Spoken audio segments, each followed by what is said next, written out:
പശ്ചിമേഷ്യ വീണ്ടും പൂർണ്ണതോതിലുള്ള ഒരു യുദ്ധത്തിന്റെ വക്കിലേക്ക് നീങ്ങുകയാണ്. മേഖലയിലെ സാഹചര്യങ്ങൾ കൂടുതൽ വഷളാക്കിക്കൊണ്ട് കുവൈറ്റ്, ഖത്തർ, ബഹ്റൈൻ എന്നിവിടങ്ങളിലെ തന്ത്രപ്രധാനമായ കേന്ദ്രങ്ങളെ ലക്ഷ്യമിട്ട് ഇറാന്റെ സായുധ സേന പുതിയ വ്യോമാക്രമണങ്ങൾ നടത്തിയിരിക്കുകയാണ്. ലോകത്തിലെ ഏറ്റവും തന്ത്രപ്രധാനമായ എണ്ണക്കടത്ത് പാതയായ ഹോർമൂസ് കടലിടുക്കിൽ US സൈന്യവും ഇറാനും തമ്മിൽ ആരംഭിച്ച നേരിട്ടുള്ള സൈനിക ഏറ്റുമുട്ടലുകൾ ഗൾഫ് മേഖലയെ ആകെ ആഭ്യന്തര ഭീതിയിലാഴ്ത്തിയിരിക്കുന്നു. കടുത്ത പ്രതികരണവുമായി രംഗത്തെത്തിയ അമേരിക്ക ഇറാനിലെ കൂടുതൽ ലക്ഷ്യസ്ഥാനങ്ങൾക്ക് നേരെ പ്രത്യാക്രമണം അഴിച്ചുവിട്ടു. ഇറാന്റെ ബുഷഹറിലെ പ്രമുഖ IRGC സൈനിക കേന്ദ്രം, തന്ത്രപ്രധാനമായ ചബഹാർ തുറമുഖം, ഇറാൻ ഷഹർ വിമാനത്താവളം എന്നിവയ്ക്ക് നേരെയാണ് US പുതിയ മിസൈൽ ആക്രമണങ്ങൾ നടത്തിയത്.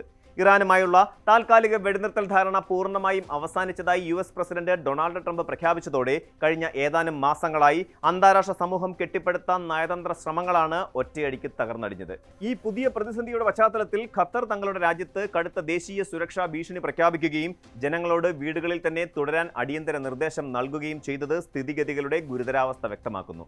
സുരക്ഷിത സ്ഥാനങ്ങളിൽ തുടരാനും ജാലകങ്ങൾക്ക് സമീപത്ത് നിന്ന് മാറി നിൽക്കാനുമുള്ള ഖത്തർ ആഭ്യന്തര മന്ത്രാലയത്തിന്റെ പുലർച്ചെയുള്ള അറിയിപ്പ് മേഖലയിലെ പ്രവാസി സമൂഹത്തെയും വൻതോതിൽ ആശങ്കാകുലരാക്കിയിട്ടുണ്ട്. അമേരിക്കൻ സൈന്യം ഇറാനിൽ നടത്തിയ ശക്തമായ വ്യോമാക്രമണത്തിന് തൊട്ടു പിന്നാലെ അയൽ രാജ്യങ്ങളായ ബഹ്റൈനിലെയും കുവൈറ്റിലെയും US സൈനിക താവളങ്ങളെ ലക്ഷ്യമിട്ട് ഇറാൻ നടത്തിയ പ്രത്യാക്രമണം പശ്ചിമേഷ്യൻ ആകാശത്തെ മിസൈൽ യുദ്ധഭൂമിയാക്കി മാറ്റുകയായിരുന്നു. കുവൈറ്റിന് നേരെ 2 ബാലിസ്റ്റിക് മിസൈലുകളും 13 ഡ്രോണുകളുമാണ് ഇറാൻ വിക്ഷേപിച്ചത്. വ്യോമ പ്രതിരോധ സംവിധാനങ്ങൾ ഇവയിൽ ഭൂരിഭാഗവും വിജയകരമായി തടഞ്ഞതിനാലാണ് വലിയ തോതിലുള്ള ആൾനാശം ഒഴിവായത്. എങ്കിലും മിസൈലുകളുടെയും അതുപോലെ ഡ്രോണുകളുടെയും അവശിഷ്ടങ്ങൾ ജനവാസ മേഖലകളിൽ പതിച്ചതിനെ തുടർന്ന് കുവൈറ്റിലും ബഹ്റൈനിലും വ്യാപകമായ രീതിയിൽ വൈദ്യുതി വിതരണം തടസ്സപ്പെട്ടു. ഇറാന്റെ ഭാഗത്തു നിന്നുണ്ടായ ഡ്രോൺ ആക്രമണങ്ങളെ കുവൈറ്റ് സൈന്യം വിജയകരമായി തടഞ്ഞു നിർത്തിയെങ്കിലും പുതിയ ആക്രമണ ഭീഷണികളെ തുടർന്ന് ബഹ്റൈനിൽ വീണ്ടും വ്യോമാക്രമണ മുന്നറിയിപ്പ് നൽകുന്ന സൈറണുകൾ മുഴങ്ങിയത് ഗൾഫ് മേഖലയെ ആകെ വീണ്ടും മുൾമുനയിലാക്കിയിരിക്കുകയാണ്.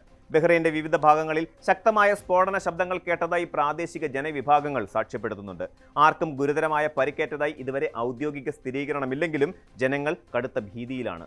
അന്താരാഷ്ട്ര ജലപാതകളുടെ സുരക്ഷ തകർക്കുന്ന തരത്തിൽ ഇറാൻ നടത്തുന്ന ഈ വ്യോമാക്രമണങ്ങളെ ഒമാൻ ഉൾപ്പെടെയുള്ള മറ്റ് ഗൾഫ് രാജ്യങ്ങൾ കടുത്ത ഭാഷയിലാണ് അപലപിച്ചത്.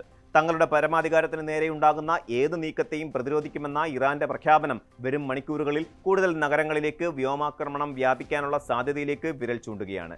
ഈ യുദ്ധത്തിന്റെ ഏറ്റവും മാരകമായ പ്രത്യാഘാതം ദൃശ്യമാകുന്നത് ഹോർമൂസ് കടലിടുക്കിലെ രാജ്യാന്തര കപ്പൽ പാതകളിലാണ്.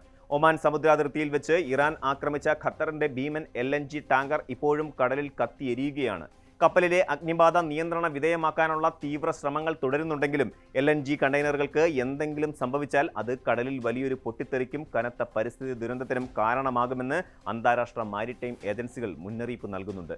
അതേസമയം ആക്രമണത്തിനിരയായ സൗദി അറേബ്യയുടെ എണ്ണക്കപ്പൽ കൂടുതൽ സുരക്ഷിതമാണെന്നും അതിലെ എണ്ണച്ചോർച്ച തടയാൻ കഴിഞ്ഞതായും റിപ്പോർട്ടുകളുണ്ട്. ഹോർമൂസ് കടലിടുക്കിലെ സുരക്ഷാ ഭീഷണിയെ തുടർന്ന് ആഗോള ഊർജ്ജ വിതരണ ശൃംഖല പൂർണ്ണമായും താറുമാറായിരിക്കുകയാണ്. ഖത്തറിലെ റാസ് ലഫാൻ പ്ലാന്റിലേക്ക് LNG നിറയ്ക്കാൻ പുറപ്പെട്ട 3 വലിയ കപ്പലുകൾ പാതി വഴിയിൽ വെച്ച് തങ്ങളുടെ യാത്രാദിശ മാറ്റി സുരക്ഷിത താവളങ്ങളിലേക്ക് നീങ്ങി. കുവൈറ്റിൽ നിന്നും 20 ലക്ഷം ബാരൽ അസംസ്കൃത എണ്ണയുമായി ഇന്ത്യയിലേക്ക് വരികയായിരുന്ന ഒരു കൂറ്റൻ എണ്ണക്കപ്പൽ ഒമാൻ തീരത്തിന് സമീപം അടിയന്തരമായി തിരിച്ചുവിട്ടത് ആഗോള വിപണിയിലെ ആശങ്ക വർദ്ധിപ്പിക്കുന്നുണ്ട്.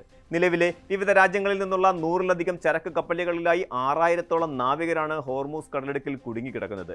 ഈ അനിശ്ചിതാവസ്ഥ അന്താരാഷ്ട്ര വിപണിയിൽ അസംസ്കൃത എണ്ണവില കുതിച്ചുയരുന്നതിന് കാരണമായിട്ടുണ്ട്. ഈ വർഷം ഫെബ്രുവരി 28-ന് ഇസ്രയേലും US ചേർന്ന് ഇറാനിൽ നടത്തിയ സൈനിക നടപടികളാണ് ഇപ്പോൾ പശ്ചിമേഷ്യയാകെ വിഴുങ്ങിയ ഈ വലിയ യുദ്ധത്തിന് ആധാരമായത്.